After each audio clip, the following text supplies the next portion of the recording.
শীতল হেমন্তের অসীম শুভেচ্ছা। আমাদের সংস্কৃতির প্রতিটি ধাপে এক একটি গল্প, আর আজকের এই পরিবেশনা সেই গল্পকে রঙিন ক্যানভাসে উপস্থাপন করবে, যা আমাদের অতীতের ঐতিহ্যের সঙ্গে বর্তমানের এক সুন্দর সংযোগ স্থাপন করবে।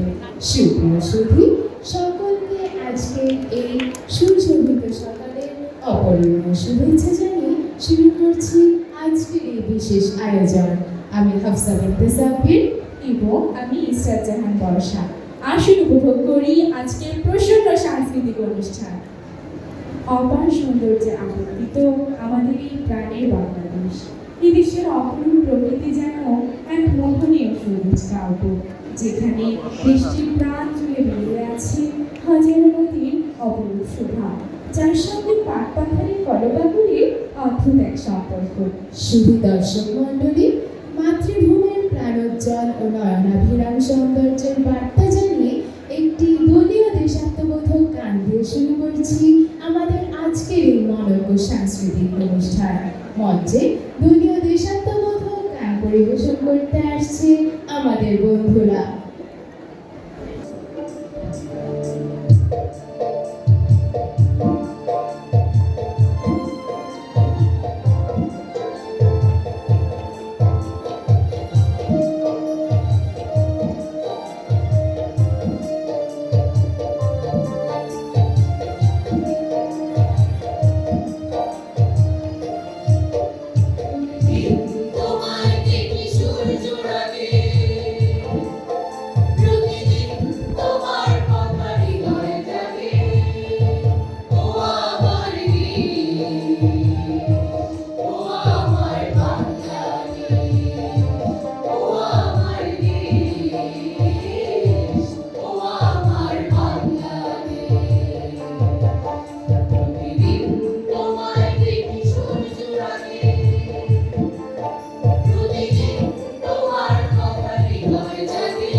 অন্যায়, অবিচার ও শোষণের বিরুদ্ধে বিদ্রোহের মাধ্যমে নতুন দিনের সূচনা করতে চায় সকলে।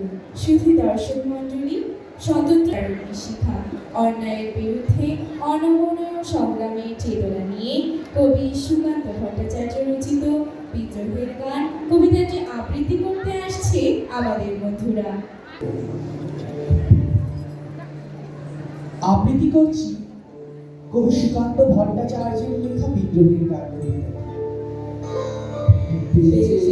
কি সময়ের ঘড়ি, এসো তবে আজ বিদ্রোহ করি। আমরা সবাই যে যার প্রহরী, উঠুক ডাক। উঠুক তুফান মাটিতে পাহাড়ে, চলুক আগুন গরিবে হারে, কোটি করা ঘাত কৌশল টারে ধীরা থাক। মানব না বাধা, মানব না ক্ষতি, চোখে যুদ্ধের দৃঢ় সম্মতি। রুখবে কি আর এই অগ্রগতি, সাধ্যকার। বুদ্ধি দেবে না তো, দিবে না অন্য, এ লড়াই তুমি নাও প্রসন্ন, চোখ রাঙানিকে করি না গণ্য ঠাই না থাক। খ্যাতির মুখেতে পদাঘাত করি, গড়ি আমরা যে বিদ্রোহ করি। ছিঁড়ি দুহাতের শৃঙ্খল দড়ি, মৃত্যু পর। দিন থেকে দিকে বিদ্রোহ ছোটে, বসে থাকবার বেলা নেই মোটে, রক্তে রক্তে লাল হয়ে ওঠে পূর্বকোণ। ছিঁড়ি গোলামীর দলিলকে ছিঁড়ি, বেপরোয়াদের দলে নিয়ে ভিড়ি। খুদি কোনখানে স্বর্গের সিঁড়ি, কোথায় প্রাণ? দিব্য পায়ে আজ আসে কারা, খসানো আঘাতে আকাশের তারা, সারা দুনিয়াকে দেব শেষ নারা, ছড়াবো গান।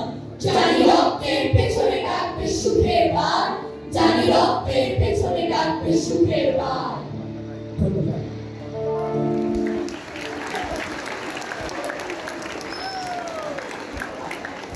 বিদ্রোহের চেতনায় কেমন যেন বাসি উঠে উঠল। অসাধারণ একটি আবৃত্তি পরিবেশনার জন্য সকলকে ধন্যবাদ। মাঝে মাঝে ইচ্ছে হয় এই ব্যস্ত কোলাহল থেকে মুক্তি নিয়ে কোথাও হারিয়ে যেতে, যেখানে থাকবে না কোনো বাধা, থাকবে না কোনো নিষেধ। ঠিক বলেছেন হাফসা, আমারও তাই।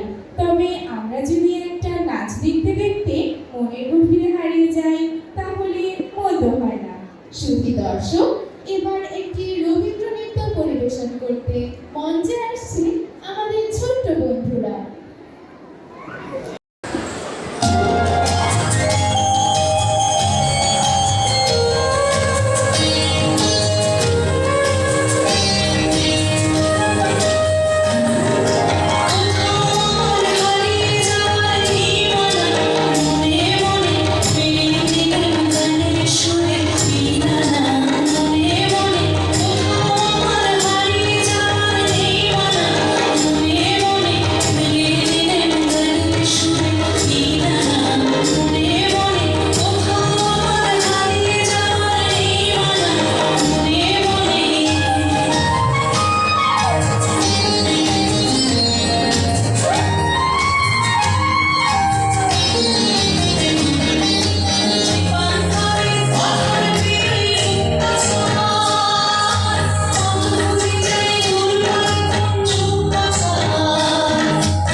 ছোট বন্ধুদের। গ্রাম বাংলার আবহমান রূপ বৈচিত্র্য কিংবা অনেক জাগতিক চেতনাকে তুলে ধরতে লোকসঙ্গীতের কোনো জুড়ি নেই। আর এই লোকসঙ্গীতে অসামান্য অবদান রাখে হাসন রাজা। শুধু দর্শক, এবারে মঞ্চে লোকসঙ্গীত পরিবেশন করতে আসছে আমাদের ছোট্ট বন্ধুরা।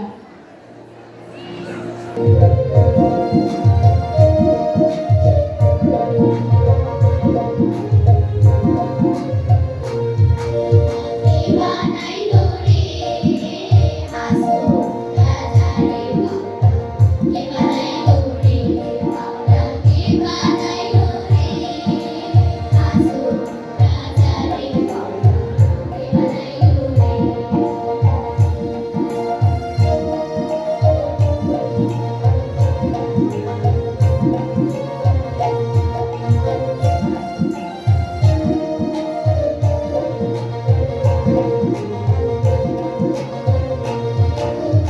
বানাইলো বানাইলো বাংলা বানাইলো বানাইলো বাংলা কান্না হয় রে বাংলা দেখিয়া তার রূপের ঝলক দেখিয়া তার রূপের ঝলক হাসন রাজা হইল বাংলা কে বানাইলো রে হাসন রাজা রে কে বানাইলো রে বাংলা কে বানাইলো রে হাসন রাজা রে কে বানাইলো রে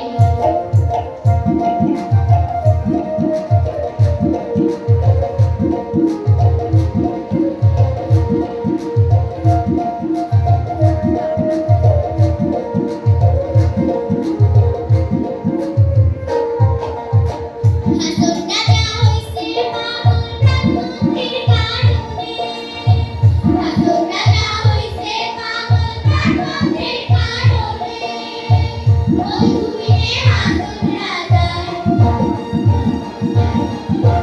বন্ধু বিনে হাসন রাজায় অন্য নাহি মানে বাংলা কে বানাইলো রে হাসন রাজা রে কে বানাইলো রে বাংলা কে বানাইলো রে হাসন রাজা রে কে বানাইলো রে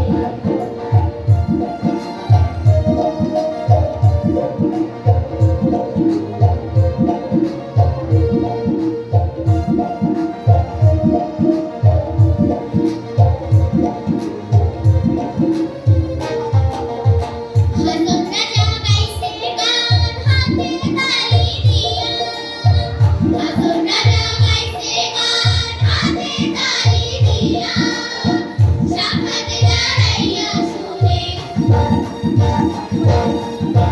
সাক্ষাতে দাঁড়াইয়া শুনে হাসন রাজার প্রিয়া বাংলা কে বানাইলো রে হাসন রাজা রে কে বানাইলো রে বাংলা কে বানাইলো রে হাসন রাজা রে কে বানাইলো রে বাংলা কে বানাইলো রে হাসন রাজা রে কে বানাইলো রে বাংলা কে বানাইলো রে হাসন রাজা রে কে বানাইলো রে বাংলা কে বানাইলো রে হাসন রাজা রে কে বানাইলো রে বাংলা কে বানাইলো রে হাসন রাজা রে কে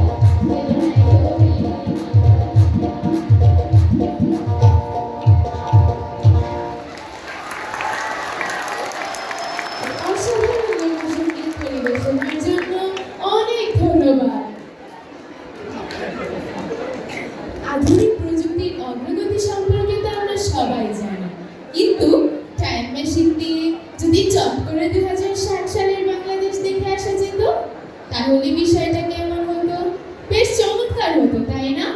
হ্যাঁ, শুধু দর্শক মণ্ডলী, টাইম মেশিনে করে ভবিষ্যৎ বাংলাদেশ ভ্রমণের উপর টাইম মেশিন 2060 নাটিকাটি পরিবেশন করতে আসছে আমাদের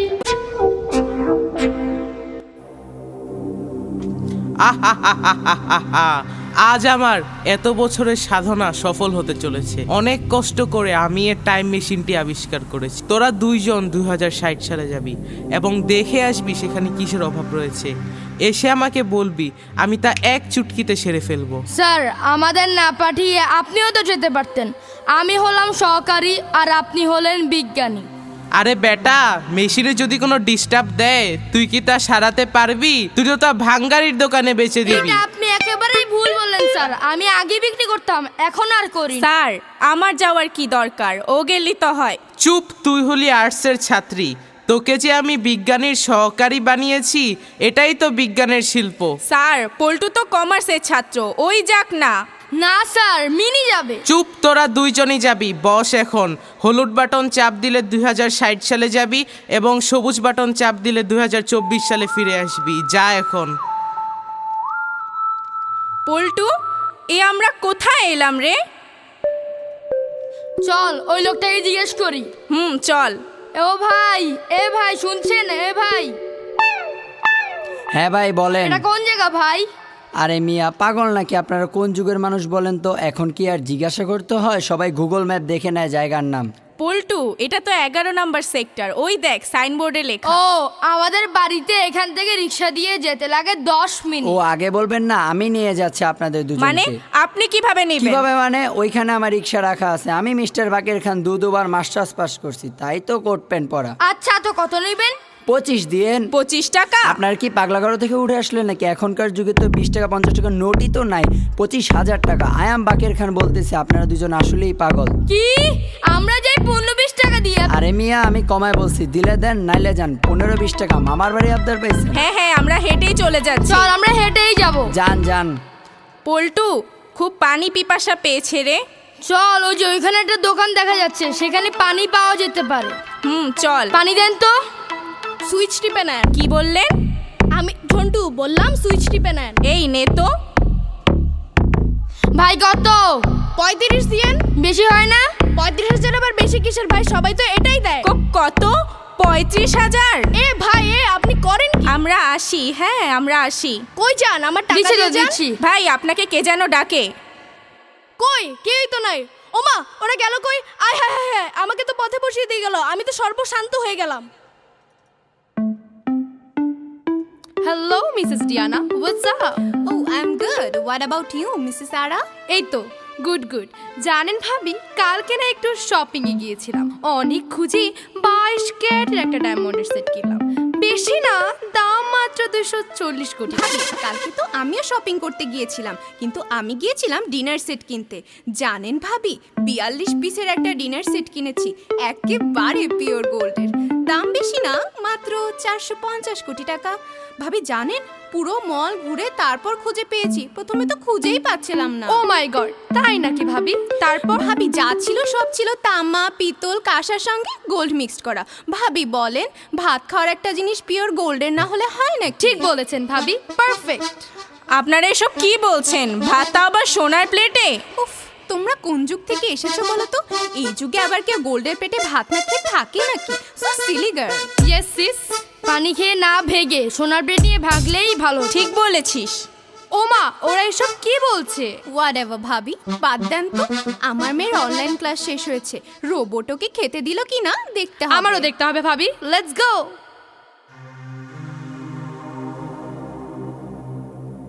এই তাড়াতাড়ি আসো তো। আসতেছি বাবা, তোমার মোবাইলটা ব্যাগে ঢুকাই নেই। আমার গাটা মুছে দাও না।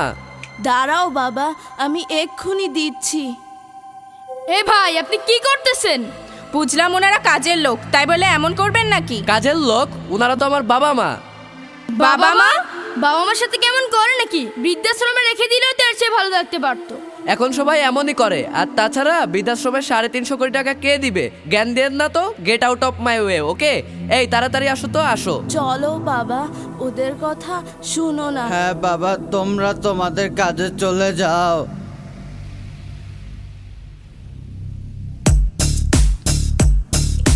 এই যে শুনছেন? এই যে ভাই শুনছেন? এই যে আপু শুনছেন? ভাই,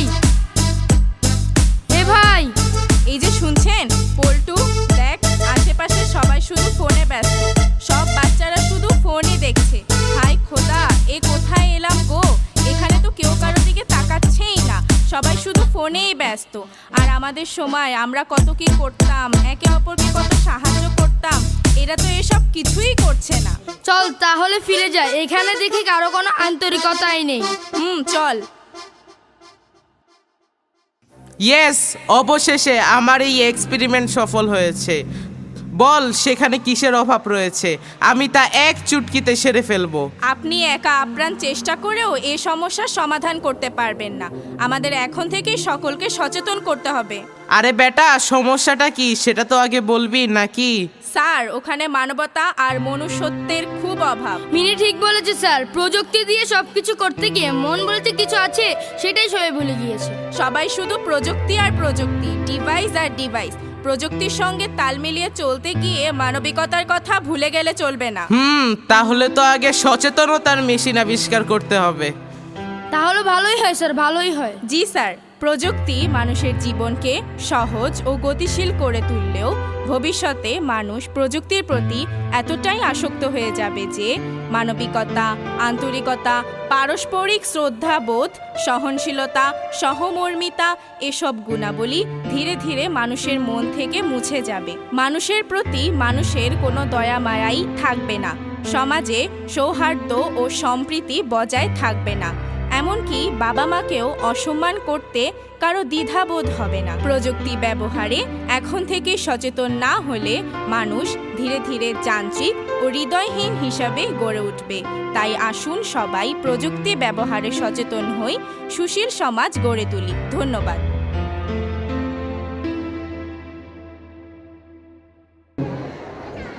এই শিক্ষামূলক নাটিকার মাধ্যমে আমরা একটি সুন্দর বার্তা পেলাম। আধুনিক সভ্যতাকে মেনে নিতে গিয়ে আমরা যেন আমাদের শিকড়কে ভুলে না যাই। ধন্যবাদ সকলকে। কল্পনার শিক্ষতাকে স্পর্শ করে নাচ, সময়ের ঢুকে আঁকে অনন্তের নকশা। আর তা যদি হয় গ্রামীণ সমাজের সংস্কৃতির ঐতিহ্যবাহী এক নৃত্যশৈলী, তাহলে বিষয়টা কেমন হয়? প্রকৃতির এক জাদুকরী ঋতু হলো বর্ষা। বর্ষা মেঘের গম্ভীর গর্জন আর প্রকৃতির জাগরণ সুরের নাচে মাতিয়ে তোলে ব্রহ্মাণ্ডকে। বর্ষায় এই মায়াময় সৌন্দর্য ও মেঘের রহস্যময় আবেশকে সুনিপুণভাবে বোঝাতে একটি অসাধারণ নৃত্য পরিবেশন করতে মঞ্চে আসছে আমাদের ক্ষুদে নৃত্যশিল্পীরা।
আমাদের দেশে লোকসংস্কৃতির একটি প্রাচীন ধারা হলো জারিগান, যেখানে ফুটে ওঠে গ্রাম বাংলার না জানা কত শত গল্প। শুধু দর্শকবৃন্দ, এবার জারিগানকে একটি ভিন্ন মাত্রায় পরিবেশন করতে আসছে আমাদের বন্ধুরা। আগে হে আল্লাহর নাম হোক সালাম, দরুদ নবীজি আগে হে আল্লাহর নাম।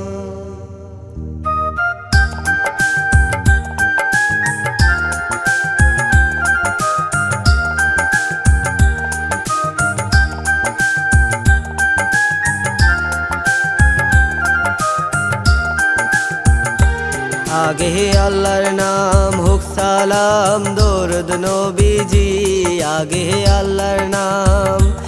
আগে হে আল্লাহর নাম হোক সালাম, দরুদ নবীজি আগে হে আল্লাহর নাম। আগে হে আল্লাহর নাম হোক সালাম, দরুদ নবীজি আগে হে আল্লাহর নাম। প্রথমে বন্দনা করি যত শহীদান, দেশের জন্য ৭১ দিয়া গেছে প্রাণ। আগে আল্লাহর নাম হোক সালাম, দরুদ নবীজি আগে আল্লাহর নাম। আগে আল্লাহর নাম হোক সালাম, দরুদ নবীজি আগে আল্লাহর নাম। পলাশ ঢাকা কোকিল ঢাকায় আমারে দেশ ভাই, এমন সোনার বাংলায় আমি কোথাও দেখি নাই। আগে আল্লাহর নাম হোক সালাম, দরুদ নবীজি আগে আল্লাহর নাম। আগে আল্লাহর নাম হোক সালাম, দরুদ নবীজি আগে আল্লাহর নাম। আমার বাড়ি যাইও ভ্রমর, বসতে দেব পীরে, জলপান করিতে দেব শালি ধানের চিরে। আগে আল্লাহর নাম হোক সালাম, দরুদ নবীজি আগে আল্লাহর নাম। আগে আল্লাহর নাম হোক সালাম, দরুদ নবীজি আগে আল্লাহর নাম। শালি ধানের চিরে আছে বিন্নি ধানের খই, গামছা বান্ধা দই আছে জসিম উদ্দিন কই। আগে আল্লাহর নাম হোক সালাম, দরুদ নবীজি আগে আল্লাহর নাম। আগে আল্লাহর নাম হোক সালাম, দরুদ নবীজি আগে আল্লাহর নাম। সবুজ শ্যামল বাংলা মায়ের রূপের নাইকো শেষ, সকল দেশে সেরা এ যে আমার বাংলাদেশ। আগে আল্লাহর নাম হোক সালাম, দরুদ নবীজি আগে আল্লাহর নাম। আগে আল্লাহর নাম হোক সালাম, দরুদ নবীজি আগে আল্লাহর নাম। হিন্দু মুসলিম বৌদ্ধ খ্রিস্টান আমরা ভাই ভাই, মাইলস্টোনে পড়ি আমরা কোনো বিভেদ নাই। আগে আল্লাহর নাম হোক সালাম, দরুদ নবীজি আগে আল্লাহর নাম। আগে আল্লাহর নাম হোক সালাম, দরুদ নবীজি আগে আল্লাহর নাম। দেশের সেরা প্রতিষ্ঠানে আমরা আছি ভাই, যেথায় আছেন কর্নেল নবী তুলনা যে নাই। আগে আল্লাহর নাম হোক সালাম, দরুদ নবীজি আগে আল্লাহর নাম। আগে আল্লাহর নাম হোক সালাম, দরুদ নবীজি আগে আল্লাহর নাম। মাইলস্টোনের ছাত্র আমরা, লেখা পড়াই বেশ, সেক্টর 12তে শিক্ষা নিয়ে গর্ব সোনার দেশ। আগে আল্লাহর নাম হোক সালাম, দরুদ নবীজি আগে আল্লাহর নাম। আগে আল্লাহর নাম হোক সালাম, দরুদ নবীজি আগে আল্লাহর নাম। আগে আল্লাহর নাম হোক সালাম, দরুদ নবীজি আগে আল্লাহর নাম। আগে আল্লাহর নাম হোক সালাম দরুদ নবীজি আগে আল্লাহর নাম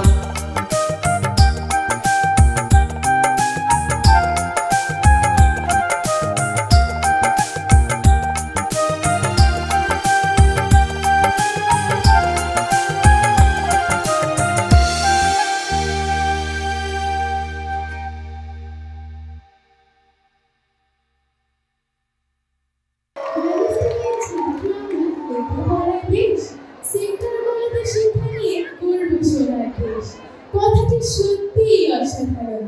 মাইলস্টোনের শিক্ষার্থী হতে পেরে আমরা গর্বিত। সকলকে অসংখ্য ধন্যবাদ। আধুনিক সভ্যতার যুগে নিত্য নতুন প্রযুক্তির ছোঁয়ায় বিলীন হয়ে গেছে অনেক কিছু, যা আমাদের নতুন প্রজন্মের কাছে অদেখা, অজানা, অচেনা।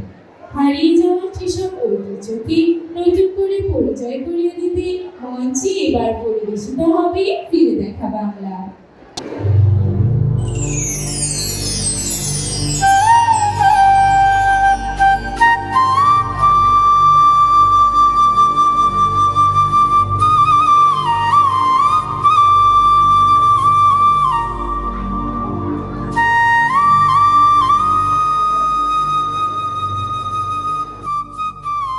কপিবাতি। প্রাচীনকালে সন্ধ্যায় কপিবাতি জ্বালিয়ে গৃহস্থলীর কাজ করতেন গৃহিণীরা। সন্ধ্যায় বই পড়া, খাওয়া দাওয়া, রাতে রাস্তায় হাঁটা চলা সব কাজ কপিবাতি দিয়ে সম্পন্ন হতো। কিন্তু কালের বিবর্তন ও প্রযুক্তির উন্নয়নে বিদ্যুৎ ঘরে ঘরে পৌঁছে গেছে। তাই ঐতিহ্যবাহী কপিবাতির জায়গা দখল করে নিয়েছে চার্জার লাইট ও বৈদ্যুতিক বাতি। হারিকেন গ্রামীণ ঐতিহ্যের প্রতীকগুলোর মধ্যে অন্যতম। বিদ্যুৎবিহীন গ্রামের অন্ধকার দূর করার একমাত্র অবলম্বন ছিল হারিকেনের আলো। আধুনিকতার ছোঁয়া আর সময়ের বিবর্তনে হারিয়ে যাচ্ছে হারিকেন বাতি। একসময় হারিকেন জ্বালিয়ে বাড়ির উঠানে কিংবা ঘরের বারান্দায় ছোট্ট শিশুরা একসঙ্গে পড়াশোনা করত। ডাক পিয়নেরা চিঠির বোঝা পিঠে করে হাতে হারিকেন নিয়ে ছুটে চলত। প্রযুক্তির উৎকর্ষে হারিকেনের পরিবর্তে স্থান দখল করে নিয়েছে সোলার প্ল্যান্ট ও বিদ্যুৎ। রেডিও বা বেতার শুধু যোগাযোগ মাধ্যম নয়, সময়ের সাক্ষী, ইতিহাসের বাহক ও সংস্কৃতির প্রতীক। রেডিও থেকে শুরু হয়েছিল তারহীন যোগাযোগের এক নতুন যুগ। জ্ঞান, বিজ্ঞান, সংবাদ ও বিনোদনের বাহক হিসেবে সবসময় সঙ্গে ছিল এই রেডিও। এককালে বাংলাদেশের প্রায় প্রত্যেকটি ঘরে ঘরেই ছিল রেডিও। সংবাদের পাশাপাশি এটি ছিল বিনোদনের প্রধান মাধ্যম।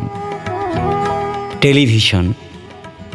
90-এর দশকে গ্রাম বাংলায় টিভি দেখার দৃশ্য।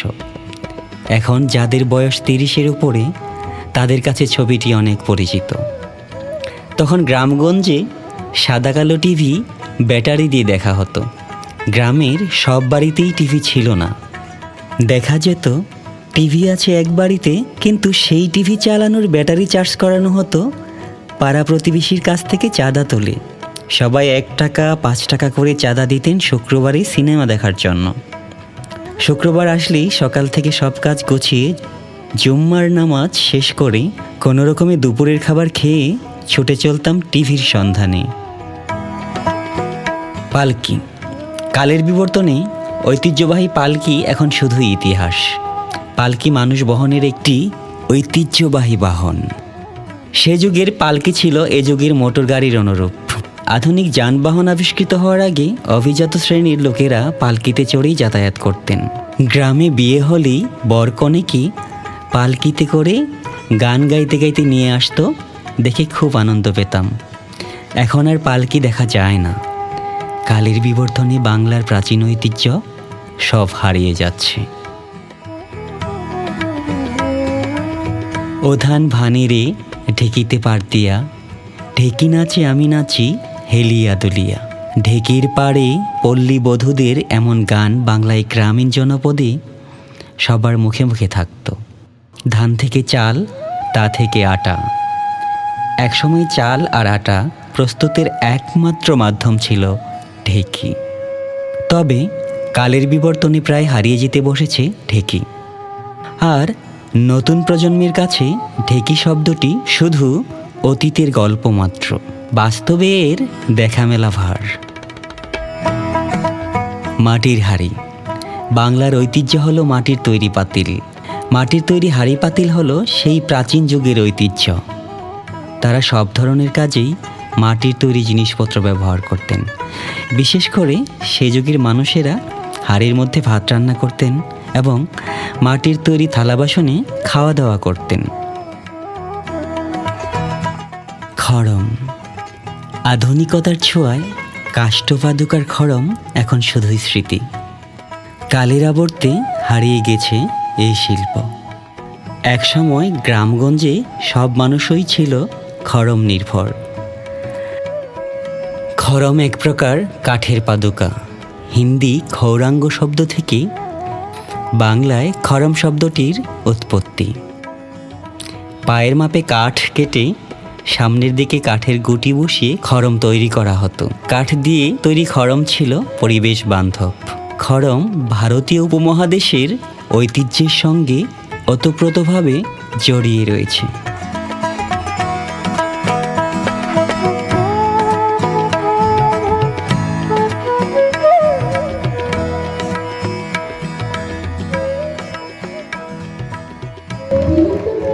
ঐতিহ্যের সাথে পরিচয় করে দেওয়ার জন্য সকলকে ধন্যবাদ জানাই। মা শুধু একটি শব্দ নয়, একটি অনুভূতি, একটি ভালোবাসা, একটি আশ্রয়। যে আশ্রয়ের ছায়ায় স্নেহ মায়া মমতায় মুছে যায় সব ব্যথার দাগ। পৃথিবীর সকল মাকে উৎসর্গ করে মঞ্চে এবার একক গান পরিবেশন করতে আসছে ঐশী।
শুনতে কেমন হয়? মন্দ হয় না। চলো তাহলে দারুচিনি দ্বীপের সাগর কন্যাদের অসাধারণ একটি নৃত্য উপভোগ করি। শুধু দর্শকবৃন্দ, এবারে একটি দলীয়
যার মাধ্যমে পুরনো দিনের সাথে নতুন দিনের সংযোগ করার এক অভিনব প্রয়াস।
খুব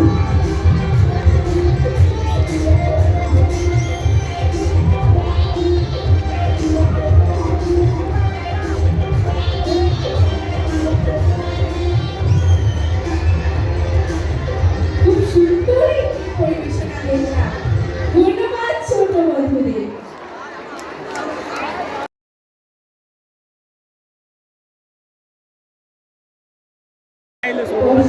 আমাদের বন্ধুদের আজকের এই চমৎকার পরিবেশনা দর্শকদের নিশ্চয়ই খুব ভালো লেগেছে, তাই না?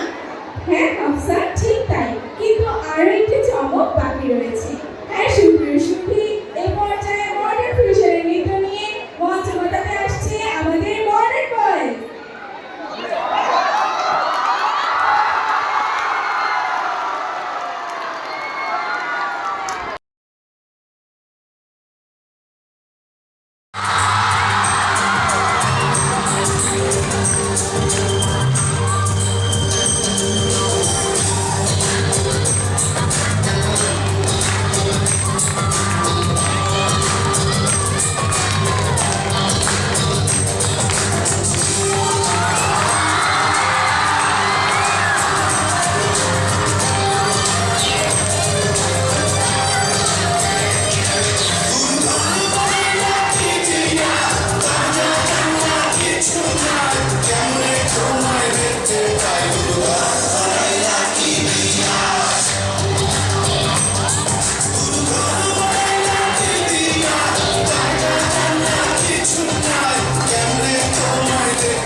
নৃত্যশৈলী দেখলাম। সকলকে অনেক ধন্যবাদ।